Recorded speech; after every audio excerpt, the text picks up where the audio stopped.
Makeup rooms की vanity? काही वेळा मेकअप रूम्स, काही वेळेला व्हॅनिटी. त्या व्हॅनिटीमध्ये जर तुमचा शॉट लवकर आला नाही ना, तर त्या एवढ्या बंदिस्त जागेमध्ये त्या एसीमुळे तुमचं डोकं मठ्ठ होतं असं मला वाटतं. Yes. आणि आता जी बँटर जी होऊ शकायची ना, ती तेवढी होत नाही.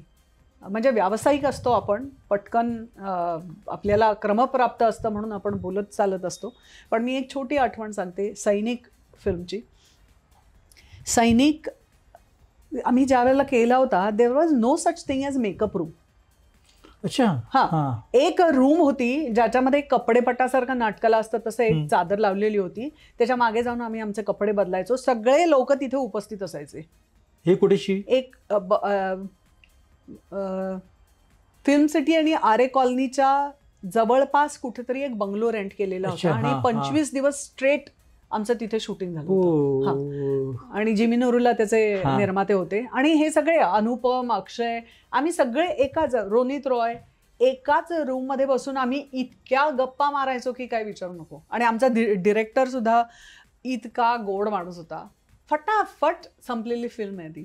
आम्ही काम करायचो त्यावेळेला मॅगझिन्स होती, म्हणजे फिल्म, त्या मोठ्या मॅगझिन मधनं एक चित्रफीत फिरायची.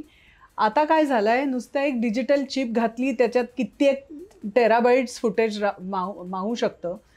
आम्हाला काय ना, आम्ही अशा मुशीतनं आलोय की एक टेक सुद्धा अधिक घ्यायचा असेल तर आम्हाला चोरटं वाटायचं.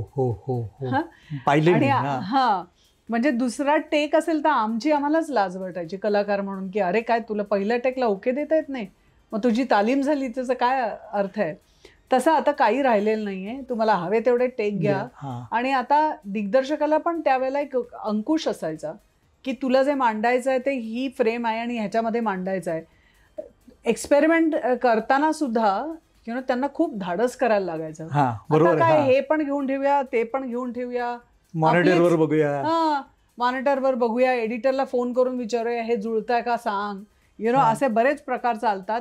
सो इट्स मज्जा. नवीन नवीन आपण पाहत राहायचं आणि शिकत जायचं. आमच्या वेळेला आयुष्याचा वेग कमी होता, त्यामुळे मी कुणालाही दोष देणार नाही. पण मी उगाचच मैत्री शोधायला जात नाही माझ्या इंडस्ट्रीमध्ये.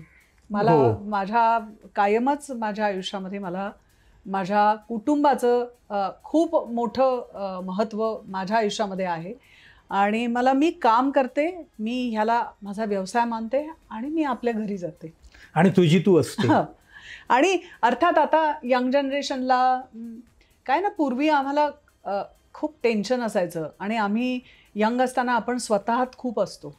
आता आम्हाला लोकांना भेटायला, त्यांना एंटरटेन करायला, मी माझ्या घरी असताना आता एवढे वर्ष संसार केलाय, त्यामुळे येणाऱ्या प्रत्येकाचे मी होस्ट असते.